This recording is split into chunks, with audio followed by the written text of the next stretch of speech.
मुझे हमेशा से किसी रेवोल्यूशनरी, किसी क्रांतिकारी का रोल करना था। It was as important if not more than any of the other revolutionaries you heard about. वो पहले शहीद थे जिन्हें ब्रिटेन में फांसी हुई। कर्जन वाइली को मारा था। उसके बाद उन्होंने एक स्पीच दी थी जो बहुत ही फेमस स्पीच हुई थी। उनके नक्शे कदम पे फिर बहुत सारी जनरेशंस और बहुत सारे लोग उनसे प्रभावित हुए, इंस्पायर हुए, to do the same. Equation कैसे इतनी पक्की हो गई थी। So all of these things were also covered in the film. Hopefully बस लोग इसको और देखें, बिकॉज हमने बहुत ही प्यार से बनाई है और स्पेशली रणदीप ने इसमें सब कुछ डाल दिया है और बहुत अच्छा एक्सपीरियंस रहा, specially to work with Randeep. First of all I was very fortunate that I got to work with him, और उससे भी ज़्यादा फॉर्चुनेट कि ही थॉट कि मैं मदन लाल ढींगरा का पार्ट निभा पाऊँगा। सो आई एम वेरी हैप्पी। और आप जैसे लीडर्स की बात कर रहे थे, वैसे ही क्रांतिकारी रेवोल्यूशनरीज भी जो हमारे थे, उनका एक रिस्पॉन्सिबिलिटी आ जाती है when you are playing somebody who is that important, जिनके बारे में ज़्यादा बात नहीं करी गई है और आप उसको किसी भी तरीके से दर्शाना चाह रहे हैं इन पॉपुलर मीडिया। सो वो रिस्पॉन्सिबिलिटी बढ़ जाती है। बट आई एम हैप्पी कि जो बनाने वाले निर्देशक थे, उन लोगों ने अपनी रिसर्च, स्टडी और सब कुछ अच्छे से करके इस फिल्म में वो उतरे और फिल्म अच्छी बनी है। और मुझे बहुत मज़ा आया काम करके, specially to play Madan Lal Dhingra. I think I am very fortunate. मुझे हमेशा से किसी रेवोल्यूशनरी, किसी क्रांतिकारी का रोल करना था। एंड जब मुझे पता लगा मदन लाल ढींगरा के बारे में, जब मैंने पढ़ना शुरू किया उनके बारे में, then I was just very thankful यार कि मुझे ये रोल मिला। तो कास्टिंग डायरेक्टर है पराग मेहता, उनके ऑफिस से मुझे कॉल आया। उनके साथ मैंने पहले भी काम किया है। उस कॉल की स्पेशलिटी ये थी कि उस कॉल पे उन्होंने मुझे ये बोला कि रणदीप हुड्डा आपसे मिलना चाहेंगे, वो एक फ़िल्म कर रहे हैं। So Randeep has been one of my favourite actors. तो पहले तो मैं तभी खुश हो गया कि रणदीप बुला रहे हैं तो कुछ ना कुछ इंटरेस्टिंग होगा, और आई वॉज क्यूरियस कि what he really has to offer me. तो मैं मिला उनसे, तो मेरी वो खुशी तो अलग थी ही, एक्साइटमेंट अलग थी ही। पर जब उन्होंने मुझे मदन लाल ढींगरा के बारे में बताया और जिस पैशन के साथ उन्होंने इस कैरेक्टर के बारे में मुझे बताया, and he also told me that this is one of my favourite characters, मेरा बस चले तो मैं मदन लाल ढींगरा पे फिल्म बनाऊँ। अनफॉर्चुनेटली इस मीटिंग से पहले मुझे पता नहीं था मदन लाल ढींगरा कौन है, बट जब मैंने जाके पढ़ा और रिसर्च किया, I couldn't believe the fact that I didn't know about Madan Lal Dhingra. Madan Lal Dhingra for me was as important if not more than any of the other revolutionaries you heard about. वो पहले मार्टर थे, वो पहले शहीद थे जिन्हें ब्रिटेन में फांसी हुई। उनके नक्शे कदम पे फिर बहुत सारी जनरेशंस और बहुत सारे लोग उनसे प्रभावित हुए, इंस्पायर हुए, to do the same. Because उससे पहले अंग्रेज़ों से लड़ना, उनको मारना, ये सारी बात यूज्ड टू सीम इम्पॉसिबल कि ऐसा किया भी जा सकता है। बट उन्होंने एक ट्रेंड सेट किया, एटलीस्ट उन्होंने एक paved a way for people to follow, and people like Bhagat Singh were also influenced by somebody like Madan Lal Dhingra. So I was very I felt gratitude कि मुझे ये रोल आया है और मुझे उसकी रिस्पॉन्सिबिलिटी समझ आई। और रणदीप के साथ फिर क्लोजली काम करने में, वो कैरेक्टर को तराशने में और हर एक सीन को अच्छे से करने में बहुत मज़ा आया। और काफ़ी इंटेंस माहौल रहता था क्योंकि सारे सीन बहुत इंटेंस हैं, वो सिचुएशंस बहुत इंटेंस हैं। मदन लाल ढींगरा ने कर्जन वाइली को मारा था। उसके बाद उन्होंने एक स्पीच दी थी जो बहुत ही फेमस स्पीच हुई थी। मदन लाल ढींगरा और सावरकर की इक्वेशन कैसे इतनी पक्की हो गई थी। So all of these things were also covered in the film. Film Savarkar के बारे में है, बट मदन लाल ढींगरा भी उनकी ज़िंदगी का एक बहुत इंपॉर्टेंट पार्ट रहे। जब ये इंडिया से लंदन गए थे, लंदन हाउस में रहे थे, तो उस दुनिया को जीने में बहुत मज़ा आया। मतलब I am very thankful I got this role. See usually क्या होता है कि हम लोग जो कहानियाँ हमें करने को मिलती हैं वो फिक्शन स्टोरीज़ होती हैं, चाहे वो लाइट हार्टेड हो, इंटेंस हो। वो again you have to be true to the character whichever character you are doing. But ऐसे लोग जो हिस्ट्री में रह चुके हैं, जिनका एक योगदान रहा है, who played an important part, जब हम उनके बारे में बात करते हैं तो आपकी रिस्पॉन्सिबिलिटी बहुत ज़्यादा बढ़ जाती है कि you have to make sure that whatever you are doing is well researched. हर सीन को आप अच्छे से निभाएं, जैसा वो हिस्ट्री में हुआ है उसी को ठीक से दर्शाएं, उस किरदार को समझे। तो जैसे मैंने कहा, हर किरदार को समझने में उतनी रिस्पॉन्सिबिलिटी होती है, बट ऐसा कोई इंसान जो हिस्ट्री में रहा है, जिसने एक इंपॉर्टेंट पार्ट प्ले किया है, उनको करने में स्टेक्स बढ़ जाते हैं थोड़े से। So you have to be very sure of every step you take, every choice you make as an actor. हर सीन में आप क्या कर रहे हैं वो आप अपने आप से नहीं बना सकते। आपको जो हिस्ट्री में फैक्चुअली जो हुआ है you have to stick by that and you know उसको बहुत ही ढंग से उसको दर्शाना पड़ता है। और Randeep, again I said it was amazing working with him also because उन्होंने अपनी स्टडी, मैं तो 1 महीने पहले आया फिल्म पे साइन करने के बाद, 1 महीने में मेरी शूटिंग थी, बट वो 2-3 साल से इस फिल्म के साथ जी रहे थे। हर एपिसोड, हर कैरेक्टर को वो पढ़ चुके थे, रिसर्च कर चुके थे। So I was in very safe hands. तो मेरे लिए अच्छा था कि रणदीप जैसा आदमी जो ऑलरेडी हर पार्ट के लिए इतना सैक्रिफाइस करते हैं और इतना घुस के काम करते हैं, ही न्यू एवरीथिंग अबाउट इट। सो जो भी मैं भी रिसर्च करके आता था, मैं उनसे शेयर करता था, मुझे 2 बातें और बताते थे। सो साथ में तराशने में बहुत मज़ा आया और he is very tough on himself. और उन्होंने मुझे यही बोला था कि I will be very tough on you also because I am very tough on my self. But otherwise उनका बहुत फ्रेंडली नेचर है। वो सेट के बाद, शूट के बाद आके आराम से बिल्कुल चिल इन्वायरमेंट में हाथ रख के हंसी मजाक करते थे, क्योंकि सेट पे बहुत इंटेंस रहता था, सीरियस सिचुएशन रहती थी। कोई हंसी मजाक की इतनी, मुझे लोग पूछते हैं कुछ हंसी मजाक की बातें बताइए, तो सेट पे इतना हंसमुख माहौल नहीं था, क्योंकि काफ़ी अलग माहौल होता था उस समय जब यू नो ये लोग 1907, 1905, 1909 की जहाँ हम बात कर रहे हैं, उस समय पे इन लोगों को बहुत चिंता थी देश की, देश के हालात की। तो एक टेंस माहौल रहता था। So I think again I feel very fortunate and I have gratitude that Randeep felt that I can do this part और उन्होंने मुझे चूज़ किया। आई थिंक बहुत ज़्यादा इम्पॉर्टेंट है। और उससे भी ज़्यादा आप कैसे उन्हें दर्शाएं। आई थिंक जेंजी और any sort of audience is open to something which is good. आजकल they are exposed to all sorts of genres, all sorts of stories, even experimental genres are so well received. So the point being, ये सिर्फ एक प्रीची patriotic film नहीं है, ये बहुत entertaining film है। मैंने ऐसे लोगों को अभी फिल्म देखते हुए देखा जो आपके और मेरी तरह है, जो अच्छी फिल्म नहीं होगी तो नहीं देखेंगे, और उन्हें बहुत मज़ा आया है। हिस्ट्री और फैक्ट तो चलो वो आपको मिल जाता है, but you really enjoy the pace, the characters, the language of the film, the music of the film, the acting of the film. So people are enjoying the film wholesomely, मतलब पूरी picture देखने में मज़ा आ रहा है, entertain हो रहे हैं। सो हाँ, कहीं ना कहीं सरफेस पे उन्हें लग सकता है कि यार ये तो फिर वही देशभक्ति की बातें करने वाली फिल्म है, शायद इसमें इतना मज़ा नहीं आए। बट इसीलिए मैं चाहता हूँ कि ज़्यादा से ज़्यादा लोग थिएटर तक पहुँचे, बिकॉज जो भी देख रहा है उसको ये समझ आ रहा है कि ये फिल्म तो यार बहुत कूल है। अगर आज हम पीकी ब्लाइंडर्स देखते हैं, बाहर का शो, ये मतलब यहाँ का पीकी ब्लाइंडर्स है। See actually the thing is, a film like this is too politicised. लोग एक साइड लेते हैं, नहीं तो दूसरी साइड लेते हैं, विच इज़ फाइन। आपकी अपनी आइडियोलॉजी है, आपकी अपनी समझ है। आपको अगर लगता है कि ये साइड ऑफ पॉलिटिक्स या ये साइड ऑफ पॉलिटिक्स आपको ज़्यादा फेवर करती है, तो आप you free to choose whatever you want. But the point is, यही मुझे थोड़ा सा अनफॉर्चुनेट यही लगता है कि ऐसी स्टोरीज़ इसलिए देखना ज़रूरी है क्योंकि हमें थोड़ी देर के लिए पॉलिटिक्स साइड रखनी पड़ेगी और ये समझना पड़ेगा कि लोगों का कितना योगदान है। वो एक्चुअली में बात सही है कि 5-6 लोग मिलकर आपको इंडिपेंडेंस नहीं दिला सकते थे। अभी भी बहुत सारे लोग, अगर आप काला पानी जाएंगे तो आप काला पानी में, मुझे आज ही कोई और जर्नलिस्ट बता रहे थे कि वो काला पानी जब गए और उन्होंने जब वहाँ नाम देखे लिखे हुए, उनके रोकने खड़े हो गए, वो रह नहीं पाए।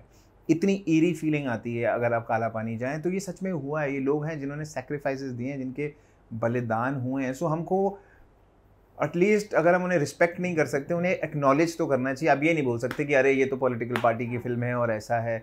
सो आई थिंक ये थोड़ा सा अनफॉर्चुनेट है, बिकॉज मैंने देखा है रणदीप को फिल्म बनाते हुए, उन्होंने कितनी जी जान से बनाया, उन्होंने खुद पैसे तक लगाए, सब कुछ। मतलब खाना नहीं खाते थे वो सेट पे। He had lost so much weight. So I know the passion with which he is made. If you know, it's about an ideology. You might not believe in that ideology, but that person was also working for the freedom of the country. मतलब अगर मैं और आप अलग तरीके से सोचते हैं, बट हमारा उद्देश्य तो एक ही है, हमको वो इंडिपेंडेंस दिलाना है। तो at the end of the day, the motive was the country to be set free. ये वो लोग थे जिन्हें बहुत तकलीफ थी कि हमारा देश ब्रिटिश रूल में है, इतनी एट्रोसिटीज़ हो रही हैं, इतने जुल्म हो रहे हैं हमारे देश के ऊपर। So these were people who were deeply moved by it. और मैं यही चाहता हूँ कि यूथ एटलीस्ट समझे कि आज जैसे आप बोल रहे थे कि इंडिपेंडेंस और इतना फ्री दुनिया में हम घूमते हैं, एटलीस्ट हमें पता तो लगे हम कहाँ थे। Madan Lal Dhingra died when he was 25, इन्हें फांसी हो गई थी। तो आप सोच भी नहीं सकते कि ये 22, 23, 24 साल के लोगों में कितना दुख था इनके अंदर कि देश की क्या हालत कर रहे हैं और हम इन्हें मारेंगे और मार के मर जाएंगे। Just to think that is so unbelievable कि इतने यंग उम्र में आप इतनी bravery, you have the audacity to think like that, you know. So I just feel that people should watch it to at least understand their contribution and understand how much sacrifice that has been giving. Just keep politics aside for once and just learn from it. मतलब अगर आज के देश में हमें हाँ इतना संघर्ष इतना स्ट्रगल करने की ज़रूरत नहीं है, हम आज़ाद देश में घूमते हैं, बट एटलीस्ट अगर हम समझें कि कैसे हमें अपनी आज़ादी मिली है तो हम रिस्पॉन्सिबली अपना काम करेंगे. मैं रिस्पॉन्सिबली अच्छे रोल्स करूँगा, आप रिस्पॉन्सिबली अच्छे सवाल पूछेंगे, कोई भी किसी भी तरीके से रिस्पॉन्सिबली हम ऐसा काम कर पाए जो कहीं ना कहीं कम्युनिटी देश को एकजुट करके साथ चलने में मदद करे और आगे बढ़ने में मदद करे in whatever field you are in. So कहीं ना कहीं आप इससे इंस्पिरेशन ले सकते हैं. And I feel you must know the sacrifices those are made for this free country we live in. मेरी फैमिली तो बहुत खुश है यार. मेरी फैमिली को तो आधे काम वो कभी देखते हैं कभी नहीं देखते हैं, उन्हें बोलना पड़ता है देख लिया, वो बोलते हैं हाँ वो 2 एपिसोड के बाद देखा नहीं, अभी देखेंगे. कुछ चीज़ें बहुत पसंद आती है, but they are very excited for this also because parents की उम्र के लोग, ग्रैंड पेरेंट्स की उम्र के लोग, उन्होंने फिर भी देखा है कि कितना क्या हुआ था, किन किन लोगों ने क्या क्या सैक्रिफाइस दिए हैं. उन लोगों को पता है, मतलब मदनलाल ढींगरा के बारे में उन्हें पता था, मुझे नहीं पता था. I called my dad also, उन्होंने मुझे इतना कुछ बताया. सो उन लोगों के लिए वो वैल्यू करता है और काफ़ी समय से जी रहे हैं तो उन्हें पता है उस समय क्या हो रहा है. आज की दुनिया में हमारे ये क्रांतिकारियों के बारे में बात ही नहीं होता है. मतलब इसको अनकूल कह सकते हैं, अरे ये तो इतनी कूल मतलब देशभक्ति की बातें कर रहे हो. मतलब it's unfortunate. Like I am also, I would like to believe I'm also a today's person, like I'm of the today's generation, but I would like to correct. मतलब लव स्टोरी करी है, होमोसेक्सुअल लव स्टोरी करी है, fun serious हर तरीके की की है, but point being कि आप इसे किसी कैटेगरी में नहीं डाल सकते. और specially when you're talking about people जिनके कोई मायने हैं, who were important in history. So मेरे घर वाले तो बहुत खुश हैं. मेरे घर वाले are very very happy and proud. Because they know मैं आपको एक इंसिडेंट बताता हूँ. हम दिल्ली में रहते हैं. माई दादाजी came from Punjab when he was young और फिर यहाँ काम करने लग गए थे. वो बताते हैं इंडिया में दिल्ली में कॉफ़ी शॉप है, कॉफ़ी हाउस सीपी में. तो वहाँ वो बताते थे कि सावरकर जी आते थे और उन्होंने देखा है. और वो बताते थे कि उनके आसपास लोग उन्हें ऐसे घेर लेते थे कि वो दूर से लगता था ये आदमी कोई आया है, उनका कोई ऑरा है. सो उनका ऑरा बहुत स्ट्रॉन्ग था, लोग उनके बहुत फॉलोअर्स थे, वो एक सोच के थे, बट वो बहुत ही शार्प, समझदार, ब्रेव, बहुत ही कमाल पर्सनैलिटी थी. अब आप उनकी आइडियोलॉजी से हो सकता है सहमत ना हो, बट दैट डजंट मीन कि उनका कंट्रीब्यूशन नहीं है. उनका कंट्रीब्यूशन बहुत रहा है और these people specially the parents and the older generation sort of understands that and they value it, so they are very happy. Correct. See OTT is bread and butter for everybody. OTT इतना काम लेके आया कि हम सब अलग अलग तरीके का काम कर पाए. मैं ही नहीं, बहुत सारे एक्टर्स जो कमाल एक्टर्स हैं जो बैठे ही थे वो काम कर रहे हैं. Technicians, directors, everybody is working. New stories, new genres you get to experiment with. See of course for an actor like me also, मैंने भी छोटे पार्ट्स पहले किए हैं और मैं एक जर्नी रही है. उसके बाद I mean if you have belief in yourself then you want to do a lead part, you want to headline a show. क्योंकि जब आप हेडलाइन करते हैं तो आप पे जिम्मेवारी बहुत आती है और आपको पूरा एक कैरेक्टर जीने का मौका मिलता है. तो हाँ, मतलब मेरी भी कहीं ना कहीं ये सोच रही है कि वेब शोज़ में मैं लीड पार्ट्स ही करता हूँ, बट हाँ जब आपका एक्टर रणदीप हुडा हो और आपको एक अच्छा बहुत इंपॉर्टेंट पार्ट करने का मौका मिले तब आप वो छोड़ते नहीं. वो बहुत अच्छे इंसान है. लोगों को लगता है कि बहुत यार ये तो स्ट्रिक्ट होंगे, जो कि वो है, और बहुत खड़ूस होंगे. वैसा नहीं है. वो इतने पैशनेट हैं कि if an artist wants to really do something and push boundaries then he is one person you need to learn from. He is literally written, directed, produced. मैंने देखा है कितनी जान उनकी लगती थी. वो दिन में सिर्फ एक अंडा और एक चीला खाते थे सुबह और पूरा दिन कुछ नहीं खाते थे. और उसके बाद इतनी बड़ी फिल्म, इतने बड़े बड़े सीन, इतनी बड़ी बड़ी एक्स्ट्राज, बड़ी बड़ी location, all of that he was doing it himself and he is obsessive with his work. तो उनके साथ काम करने में बहुत मज़ा आया और वो बड़े भाई की तरह अभी ट्रीट करते हैं फिल्म के बाद भी. और ही इज़ वेरी सपोर्टिव और उन्होंने आगे किया है मुझे बहुत जगहों पे. इवन मेरे रोल को भी अगर आपने देखा हो, मेरा एक शॉट नहीं कटा है फिल्म में से. इनफैक्ट उन्होंने बहुत हीरोइक बनाया है मदनलाल ढींगरा को. So I am very happy and fortunate. He is an amazing actor that we all know and I think he is an amazing human being also.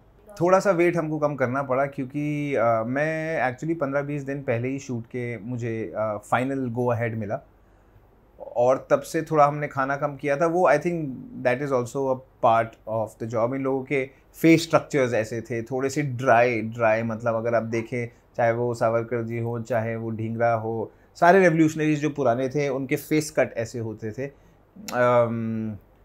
जिसको अचीव हम करना चाहते थे, मतलब ऑफ कोर्स एक फिजिकलिटी रिजेम्बलेंस कहीं ना कहीं उन्हें भी लगी होगी, इन्होंने इसीलिए उन्होंने एक्टर के साथ साथ एक रिजेम्बलेंस भी आपको चाहिए होती है, बट हाँ थोड़ा सा हम लोगों ने अपने आप को शेप में लाने की कोशिश की।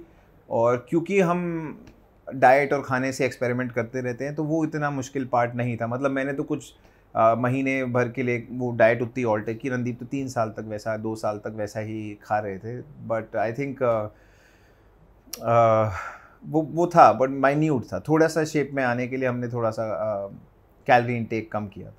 सी आई थिंक यही पिक्चर से ही थोड़ी सी इंस्पिरेशन अगर ले लें कि हालात तो मुश्किल होंगे ही, मतलब नोबडी ओज यू एनीथिंग, मतलब कोई बाहर वाला को आपको कोई कर्ज नहीं देना है कि वो आपको बाहर जाके काम देगा या आपको रिस्पेक्ट देगा। You have to earn it yourself, and if you really want to do something, आप सारा शोर शराबा को कट आउट कीजिए and work on yourself and focus on what you really want to do, and that should be your goal. जैसे वो बोलते हैं ना, अर्जुन को सिर्फ आंख नज़र आती है, वो एक्चुअली किसी रीज़न के लिए बोला जाता है, because if you are focused in what you want to do, you will invariably get there also, and there's always so much work you can put on yourself।